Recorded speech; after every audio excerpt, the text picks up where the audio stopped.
Desde chicos, lo primero que nos preguntamos es ¿por qué? Una pregunta que nos acompaña toda la vida. ¿Por qué? En el bar, en la calle, en el trabajo, en el subte, en el taxi. ¿Por qué? La ciudad, el país y el mundo, más allá de la coyuntura. ¿Por qué? La pregunta de siempre, con la profundidad que la actualidad a veces nos hace perder de vista. ¿Por qué? Así de simple, así de profundo. Graciela Fernández Mejide se pregunta ¿por qué? El 1110.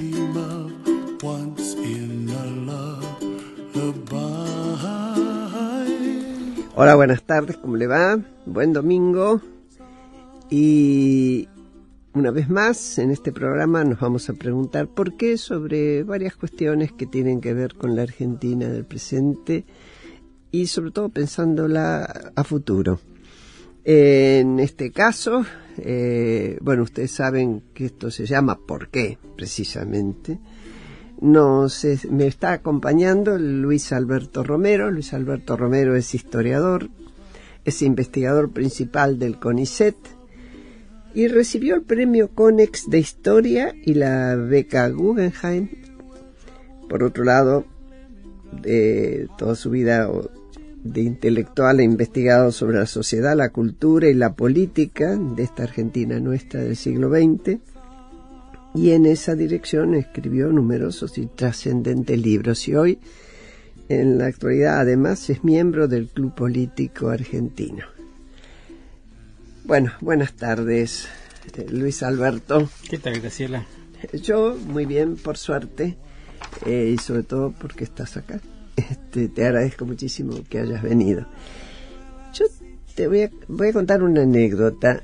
En dos oportunidades, pero fue similar la respuesta, en dos cursos muy recientes que tuve que hacer, que me pidieron, en general con gente joven, pero mayor de 30 años, y en uno de ellos dirigentes políticos, intermedios y medios, pregunté, o tiré la expresión derechos humanos, y les dije, ¿con qué asocian?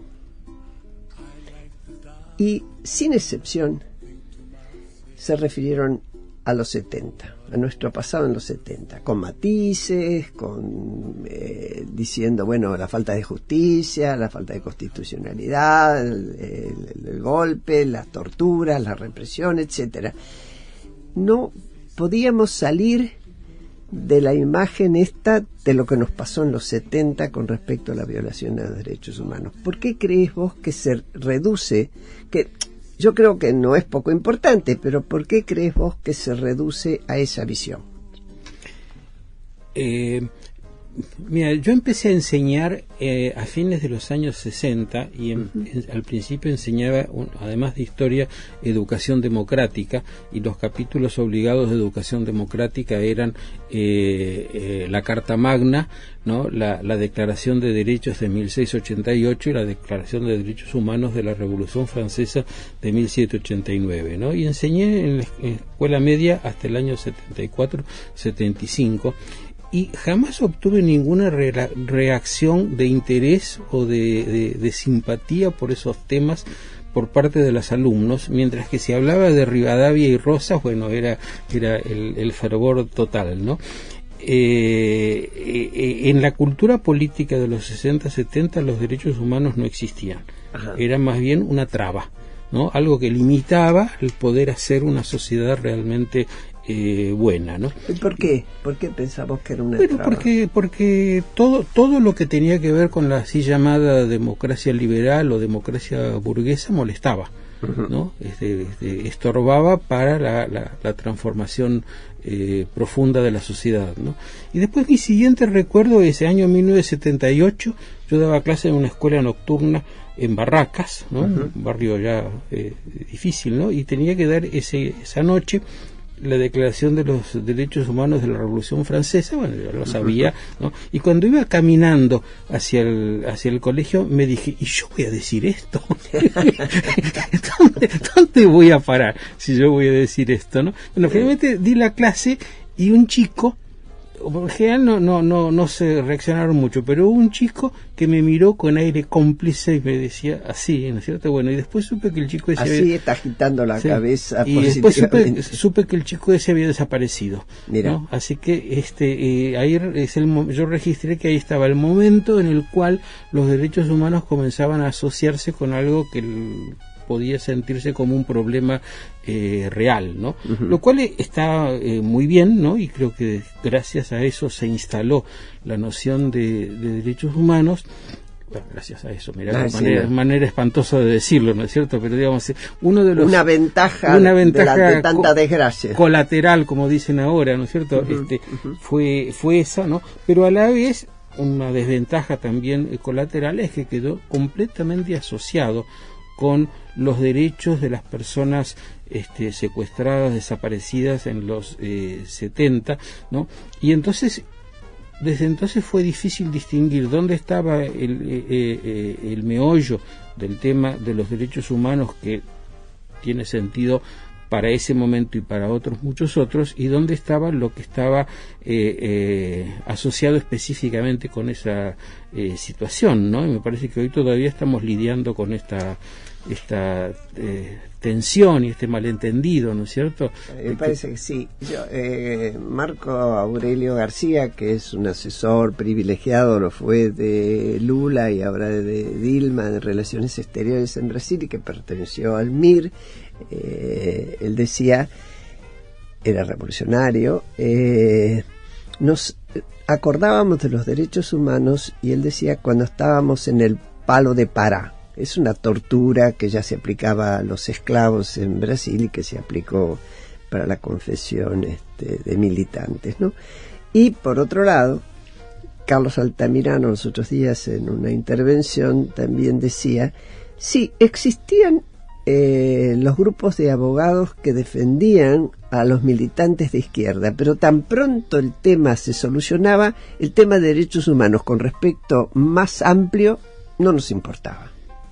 Bueno, inclusive en esos abogados, esto hay gente que lo ha estudiado, era curioso el esfuerzo que tenían que hacer para asumir, ¿no?, la posición legalista con la cual podían defender a los detenidos, cuando en realidad ellos eran militantes de partidos que querían cambiar completamente el orden jurídico, ¿no? De modo que había, yo te diría, un cierto pragmatismo en su defensa, ¿no? Bueno, a eso se refería. Sobre todo porque quienes han estudiado el tema saben que estos abogados muchas veces eran las conexiones de los dirigentes presos con las organizaciones, ¿no? Así que era claramente instrumental el uso de los derechos humanos. Ahora, tampoco obviamente por derecha importaba, cada vez que había que dar un golpe militar. No, por supuesto que no, eso ya desde mucho antes, ¿no? Claro. Bueno, pero ahí sí un historiador puede recordar, digamos, un largo proceso de deterioro, porque en la Argentina la idea de los derechos en general, no sé si se lo llaman derechos humanos o los derechos individuales, las garantías individuales, tuvo una larga tradición de vigencia que se fue deteriorando a lo largo del siglo XX, no de una vez para siempre, sino gradualmente, ¿no? Con esta idea de que un gobierno que quiere hacer algo necesita pasar por encima de algunos derechos, y esto empieza siendo poquito y después un poco más. Vos me parece que en algo que escribiste, y corregime si lo cito mal, decías que el siglo XX fue donde menos se consideró al liberalismo político. Sí, sobre todo desde 1930 en adelante el liberalismo político está en declive, ¿no?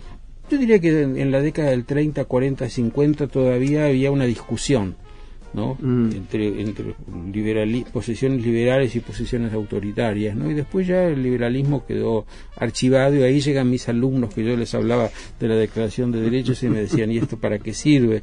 ¿No?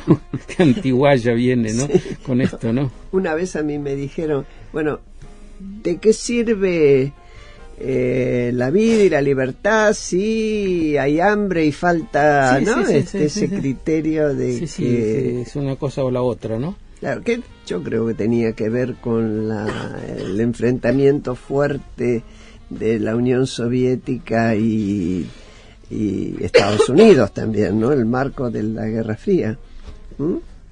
Sí, ¿qué te parece? Sí, por supuesto, ¿no? Pero me parece que la tensión ya viene desde la época de la Guerra Civil Española, cuando empieza a armarse el mundo del fascismo y del antifascismo, ¿no? Y del lado de la derecha hay una reivindicación de la acción y de la coraje y de la muerte y de la revolución, ¿no? Mientras que del lado liberal más bien era una visión más atemperada, ¿no? Y luego, bueno, sí, la Guerra Fría es tremenda para eso, ¿no? Claro, porque ahí la tensión era: o defendemos los derechos sociales y para eso prescindimos de los derechos del individuo, porque la verdad que los derechos humanos es yo y mis derechos, sí, en el concepto liberal estricto, sí, ¿no? Y de hecho sí nos ocurrió durante la dictadura. Sí. Vos hacías un habeas corpus, sí, el de una persona. Sí, es como volver al grado cero, ¿no? Así es. Pero me da la impresión de que la experiencia de la dictadura permitió pasar del grado cero de lo individual a la construcción más amplia, ¿no? De que hay un tema de la sociedad que son los derechos, ¿no? Humanos, ¿no es cierto? Pero los derechos, que viene asociado a la idea de el derecho, ¿no es cierto? Y de que una sociedad se organiza alrededor de la ley, de una ley común respetada, ¿no?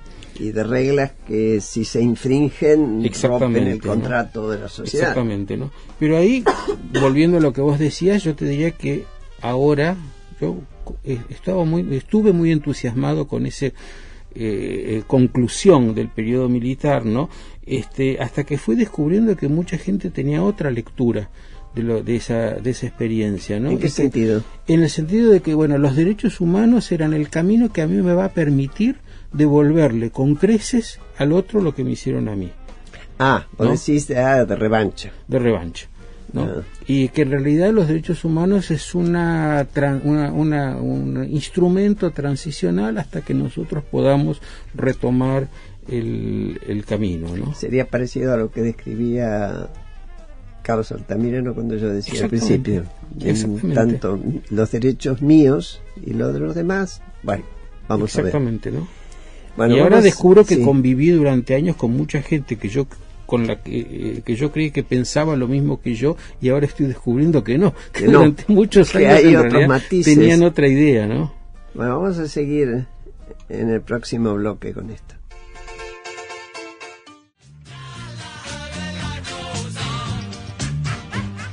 Bueno, escuchamos a Hola Di, Hola Da de los Beatles y seguimos charlando. Pero antes voy a presentar al equipo. Ahora, como todos los programas, me saludan desde la producción. Me acompañan Pablo Marmorato y Fernando Torrado. En la operación técnica está Nicolás Reynoso y nos están filmando Carolina Asi y Ezequiel Gilbert. Y si usted quiere comunicarse con nosotros, puede hacerlo al porqueprograma@gmail.com. También puede vernos en el YouTube de la radio. Escriba con letras, acuérdese, 1110. Y ahí nos ven en todos los programas, también este. Ahora seguimos conversando con Luis Alberto Romero, historiador, básicamente, ¿no es cierto? Sí. Y ciudadano últimamente. Bueno. Lleva tiempo ser ciudadano. ¿Cómo ves vos el tema de los derechos humanos y la responsabilidad de la clase política o de los partidos políticos? Sí, más allá de que hoy estén bastante maltrechos. No tengo muy claro, ¿no? Porque me da la impresión de que a los partidos políticos les pasa lo mismo que a la mayoría de la gente, que es que siguen asociando uno a uno derechos humanos con la violencia de los 70 y el terrorismo clandestino de Estado, ¿no? Y que siguen pensando que se trata solo de resolver de un modo u otro ese problema, y que resuelto ese problema los derechos humanos ya no son un... Pero eso es cómodo, ¿no? Tema. Es cómodo, sí, casi como de un simplismo, ¿no es cierto? ¿No? Y por otro lado, no sé si hay la convicción de que, bueno, es una opinión personal, ¿no es cierto?, ¿no?, de que el meollo del problema, lo que puede servir para hacer una Argentina distinta y para que efectivamente nunca más, no pasa tanto por la revancha o la sanción o la condena de quienes violaron los derechos humanos, como por la afirmación del Estado de Derecho, ¿no? Y que la afirmación del Estado de Derecho es un objetivo prioritario respecto del otro. No es que sean excluyentes, por supuesto, porque el Estado de Derecho se afirma mostrando que la justicia funciona, ¿no? Pero, en fin, ya es entrar un poco en otras cuestiones. No, pero yo voy a preguntarte una cuestión. Uno sabe que en este tema de los derechos humanos, yo pondría el ejemplo de Brasil últimamente. Brasil en los últimos años incorporó brutalmente cantidad de gente a lo que se llama clase media, es decir, le otorgó derechos. Y nos vemos en el Mundial con que de pronto mucha de esa gente sale a protestar contra el Mundial. ¿Y qué dice Dilma? Y está bien, adquirieron unos derechos y ahora tienen otros, que son los de protestar por lo que les parece mal. Es decir, adquirir seguridad sobre los derechos fundamentales te abre la puerta para seguir pidiendo más derechos. De hecho, ya vamos por la tercera generación de derechos, ¿no es cierto? Cuando el Estado dice, o cuando la política dice, los derechos humanos son lo que pasó en los 70 y cómo lo resolvemos, me parece a mí que está eludiendo la responsabilidad de la promoción del resto de los derechos. ¿A vos qué te parece? Por supuesto, y esa es la gran cuestión, es romper esta relación uno a uno y mostrar que el ámbito de los derechos humanos es amplísimo y que hay infinidad de cosas para hacer, ¿no? Ahora, yo diría, la función tomando un poco el caso de Brasil y de las manifestaciones, la función del Estado es promoverlos, sí, pero me parece que es fundamental que esos derechos sean promovidos activamente desde la propia sociedad, ¿no es cierto? El Estado quizás tiene que alentar la formación de esos grupos de opinión, de esas asociaciones de la sociedad civil que los reclame, y en ese caso el Estado sí tiene que hacer una cosa que no puede hacer otro, que es cómo compaginar, cómo componer la cantidad de demandas que siempre exceden las posibilidades y que siempre tienen el riesgo de convertirse en absolutas, ¿no? Meter todo eso en un contexto que permita la convivencia, ¿no es cierto? El derecho a la manifestación es muy importante, pero también es muy importante que la gente pueda usar la vía pública, y ahí es donde el papel del Estado es insustituible, ¿no? La gente reclama, pero el Estado tiene que poner los marcos, ¿no? Claro, yo pensaba, además, es cierto esto, en derechos fundamentales como es la educación, la salud, para tomar dos.